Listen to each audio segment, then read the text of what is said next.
صلى الله عليه وسلم مفتاح الجنة الصلاة ومفتاح الصلاة الوضوء. وقال النبي صلى الله عليه وسلم الطهور شطر الإيمان. وقال النبي صلى الله عليه وسلم من توضأ فأحسن الوضوء خرجت خطاياه من جسده حتى تخرج من تحت أظفاره، أو كما قال عليه الصلاة والسلام. إن الله وملائكته يصلون على النبي يا أيها الذين آمنوا صلوا عليه وسلموا تسليما. اللهم صل على محمد وعلى آل محمد كما صليت على إبراهيم وعلى آل إبراهيم إنك حميد مجيد. اللهم بارك على محمد وعلى آل محمد كما باركت على إبراهيم وعلى آل إبراهيم إنك حميد مجيد. محترم ورنو، الله رب العزت انسان د خپل عبادت لپاره پیدا کړی.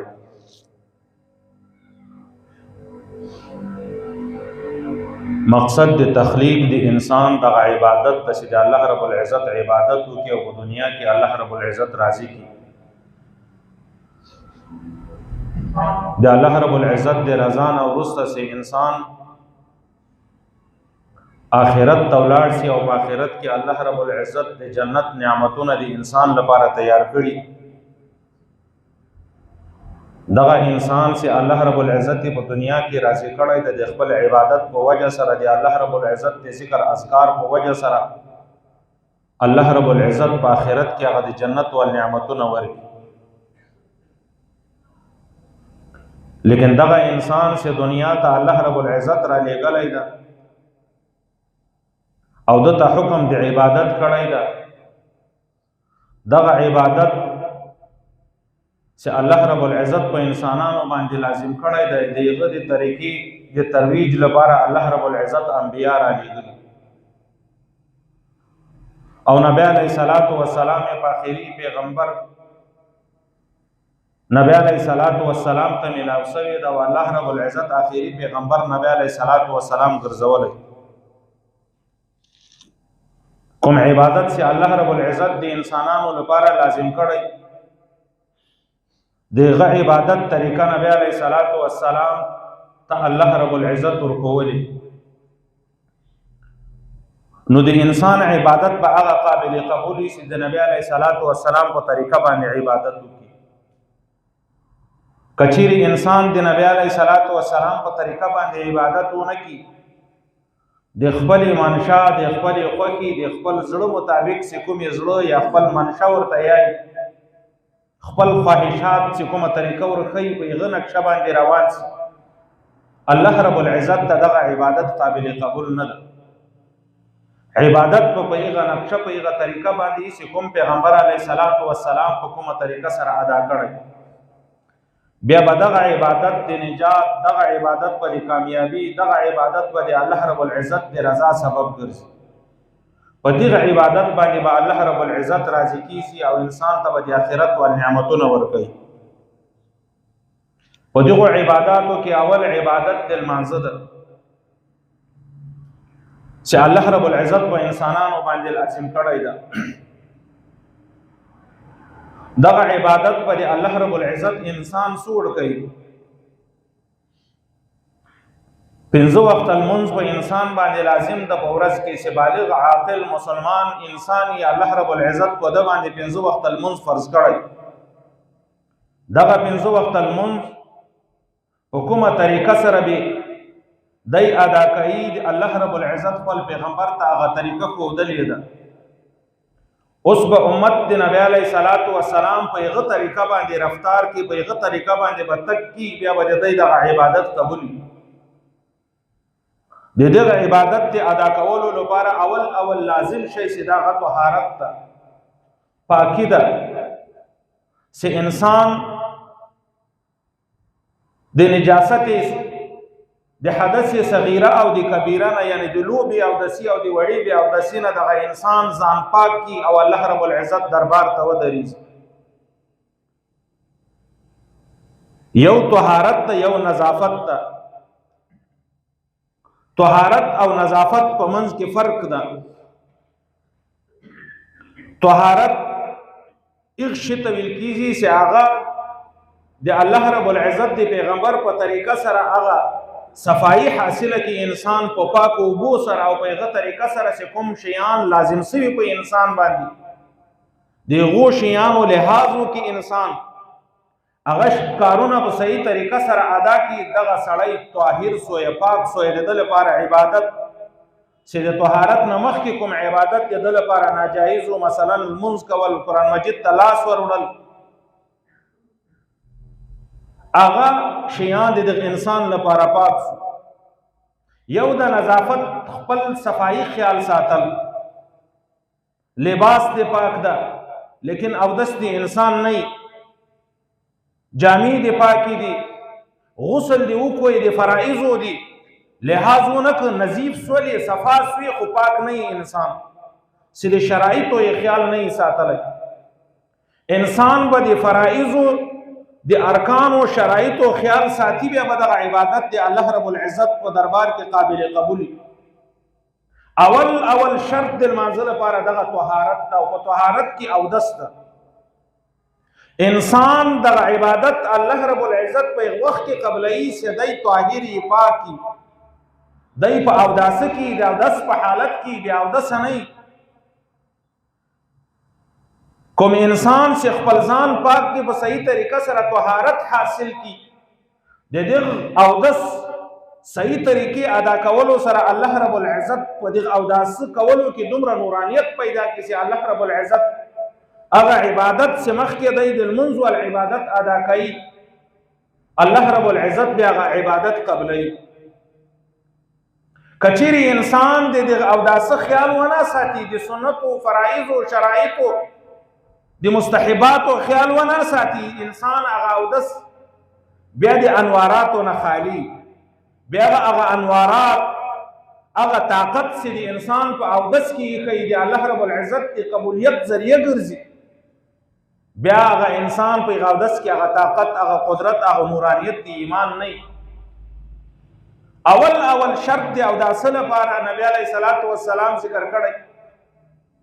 او الله رب العزت په قرآن مجید کې ذکر کړی دی، اذا قمتم الى الصلاة فاغسلوا وجوهکم. اے د ما بندگانو چې په ما باندې ایمان راوړی د چې کله تاسې اراده وکړئ د لمانځه کولو په داسې حالت کې چې تاسې بیا اودس یاستئ، اراده د لمانځه وکړئ او اودس هم نه وي، الله رب العزت فرمایي بیا تاسې اودس وکړئ، د اودس نه وروسته دغه فریضه د لمانځه ادا کړئ. ځکه شرط د لمانځه لپاره اودس د نبی علیه الصلاۃ والسلام فرمایلی چې مفتاح الجنة الصلاة، د جنت چابي د لمونځ د کوم انسان چې لمونځ کوي په صحیح طریقه سره لمونځ ادا کوي، دته د جنت چابي میلاو سوله، د سره د جنت چابي موجوده ده. کله چې دی وفات شي دی به د لمانځه د چابي په وجه سره الله رب العزت جنت ته داخلوي. او نبی علیہ الصلوۃ والسلام فرمایي مفتاح الصلاة الوضوء، بیا د لمانځه لپاره چې چابي ده هغه اودس ده. چې کوم انسان اودس وکړي دی به لمانځه ته داخلیږي، د اودس نه بغیر لمونځ نه کیږي،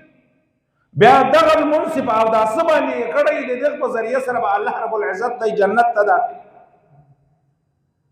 نو اودس کول دغه شرط لپاره د لمانځه، کچېرې دغه شرط موجود نسی، شرط مفقودی، شرط عدم موجودی، نو هغه مشروط چې لمونځ د هغه نه ادا کیږي، الله رب العزت ته بیا اودس لمونځ ناقابل قبول ده. الله رب العزت د بیا اودس انسان لمونځ نه قبلوي. لمونځ قبلولو لپاره الله رب العزت اول شرط د اوداسۍ ښیي، د دی به اودس کوي. نبی علیہ الصلوۃ والسلام فرمایلی چې کوم یو انسان او دسو کې او بهترین او دسو کې دی او دس د مستحبات او د سنتو د فرایض او خیال وساتي په بهترین انداز سره او دسو کې خرجت خطاياه من جسده الله رب العزت دې او داسه په وجه سره د جسم نه ګناهونه صفا کوي د ګناهونه الله رب العزت دې او دس کولو په وجه سره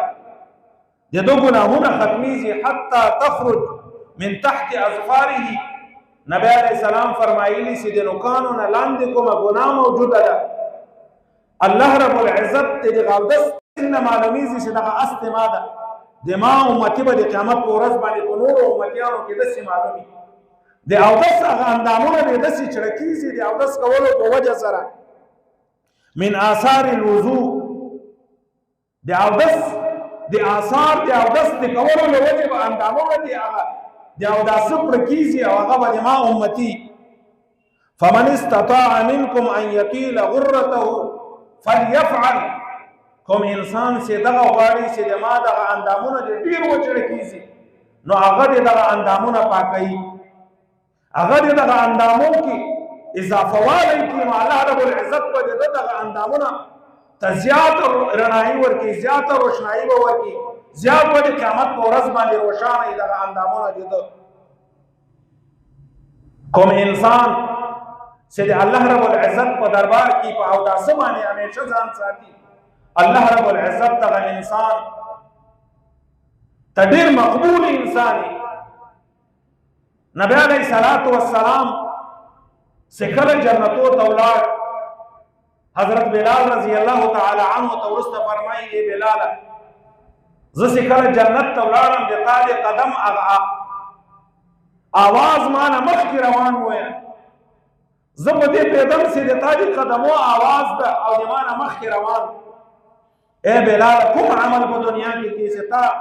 د مان مخ کی په جنت کې روان ولې د ما مخ مخته بلال رضی الله تعالی عنہ ورته فرمایي یا رسول الله خاص عمل کو نکم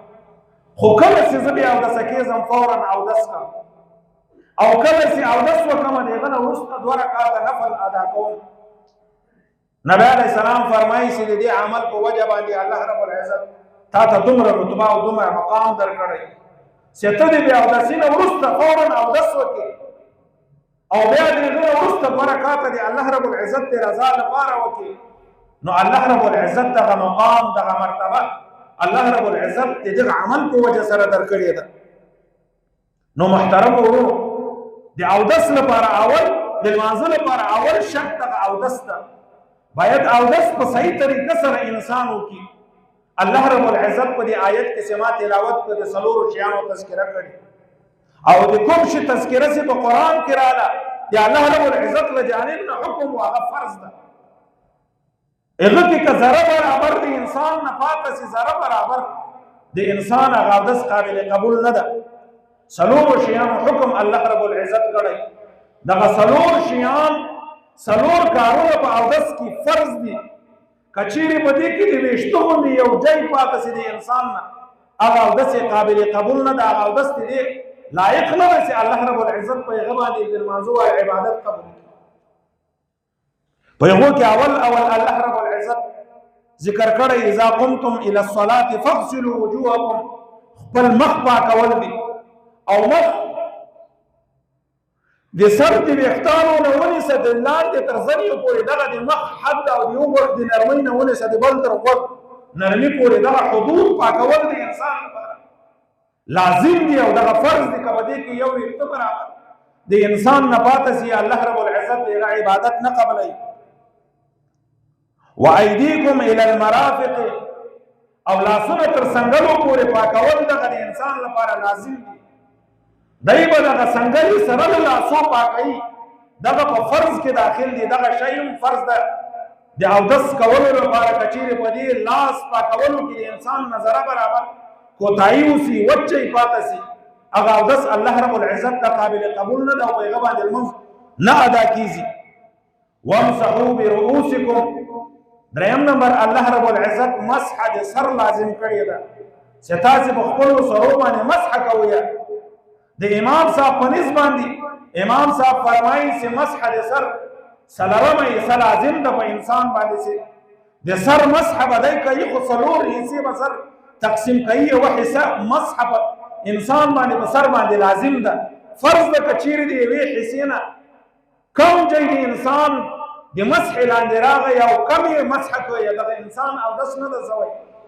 او د ټول سر استيعاب د ټول سر مسح کول دا په سنت کې داخل ده ځکه حضرت مغیره ابن شعبہ رضی اللہ تعالی عنہ فرمائی سما نبی علیہ الصلوۃ والسلام دی دا سب حالت کې ولید مسح علی الناسیه خپل ټنډ باندې مسح وکړل نو امام صاحب یې سید ټنډ مقدار سلرمه حصہ د سر راځي نو سلرمه حصہ مسح کول دا په هر انسان باندې لازم ده او فرض ده د دبل او داس ال کامل کیږي چې دای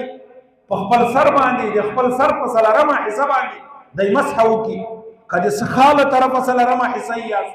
یا یو طرف نه یا بل طرف نه یا د مخ کی طرف نه او سلرمه حصہ په سر کې لازم ده چې مسح وکي لیکن بهترین طریقه دا ده چې دای د مخ کی طرف مسح کی او سلرم نمبر الله رب العزت دی او داسو فرض ذکر کړی دا وارجلکم الی الکعبین او خپل پښې پاکه کوي تاسو تر شنګرو پوري کوم اډو کې چې د خیره پورته سوی دغه کعب په عربي کې ویل کیږي او چت جاي نو تر دغه او چت جي پوري کپا کول د انسان لپاره لازم ده نو په اودس کې دغه 15 شیان فرض دي هر انسان لپاره نبی علیہ الصلوۃ والسلام فرمایلی ویل للاعقاب کوم خلقو چې په اودس کې د خپل شنګرو خیال ونه ساته خپل پښې جای په جای وچ پاته سولې خپل اودس په صحیح طریقه سره اونکه اندام وچ پاته سره نبی علیہ الصلوۃ والسلام فرمایلی دغه پښې دغه شنګری به جهنم په اور سوځول کیږي هلاکت ته دی خلقو لپاره چې هو هغه پښې د زر اودس کولو په وجه سره جدینه وچی پاته سي دی غو خلقو لپاره هلاکت ده نو په اودس کې څلور شیان دي انسان لپاره لازم دي او فرض دي اول مخ پاکول مخ د حد نه در ذکر کړ چې د سر تر ویښتانو راشنه کېدو نه ونیسه الی اسفل الذقن د ځن لاندې پورې دغه د هر انسان لپاره لازم ده چې دغه مخ حد په چارو څلور طرفه ګویایي د مقصده د ویښتان زرغونېدانه ونیسه د ځن یې لاندې پورې او د یو غوږ د نرمیو نه ونیسه د بل غوږ تر نرمي پورې دغه د مخ حد او دغه منزل د هر انسان لپاره په اوداسه کې فرض دي که په دې کې یو ذره برابر د انسان نه پاته سي اوداسه قابل قبول نه ده دوم نمبر لاسونه تر څنګلو پورې منزل د انسان لپاره لازم ده او فرض ده دریم نمبر سلرمه حصہ د سر مسح کول دغه د انسان لپاره لازم ده او د ټول سر مسح کول دغه سنت ده او سلرم نمبر پښې تر شنګرو پورې منزل دغه د انسان لپاره لازم ده او فرض ده په انسان باندې چې دی په پښې تر شنګرو پورې منځي بیا به دغه اودس د قابل قبول بیا به دغه اودس د هغه اودس چې الله رب العزت په دې اودس په ذریعه سره د لمانځه او عبادت قبلای کني الله رب العزت دغه سي انسان سے بدغه اعضاء کی بدغه اندامو کی ذره برابر وچ پاته سي الله رب العزت دغه اودس قابل قبول نه ده او بدغه اودس باندې سي مونږ سي الله رب العزت هغه عبادت قابل قبول نه ده ځکه دغه عبادت بغیر دی اودس نه سوی هر انسان باید په اودس کې دغه څلور شیان ډیر خیال وساتي ځکه دغه څلور شیان په اودس کې لازم دي او کوم څه لازم اشیاء دي باید انسان یغو طرف ته متوجه وسی او یغو نه غافل نه سی ذره برابر انسان په دې کې کوتاهی ونه کی یو حدیث کې نبی علیہ الصلوۃ والسلام فرمایلی چې د قیامت پر ورځ به الله رب العزت او د سکون کو خلقو ته الله رب العزت د سرو زرو غانا د سرو زرو هغه کنګړ ور پلاس کوي او هغه انسان صدا او دس کړی دا او دس په وخت کې کوم اندام تر کومه حد پورې منځلای دا تر هغه حد پورې به الله رب العزت دغه یو کنګړ ورچي نو نبی علیہ السلام فرمایلی چې تاسو په خپل او د زو کې زیادت کوی او د سو بهترین انداز سره کوی چې هغه نعمت چې د جنت او نعمت ته الله رب العزت او د سکونکو ته ورکوي هغه تاسو ترلاسه کوي انسان ته به کار دا دی چې اودس په صحیح طریقه سره ادا کړي الله رب العزت دی اول ماته بیا تاسو ټول ته په دې خبرو باندې عمل کولو توفیق راکړي واخر دعوانا الحمد لله رب العالمین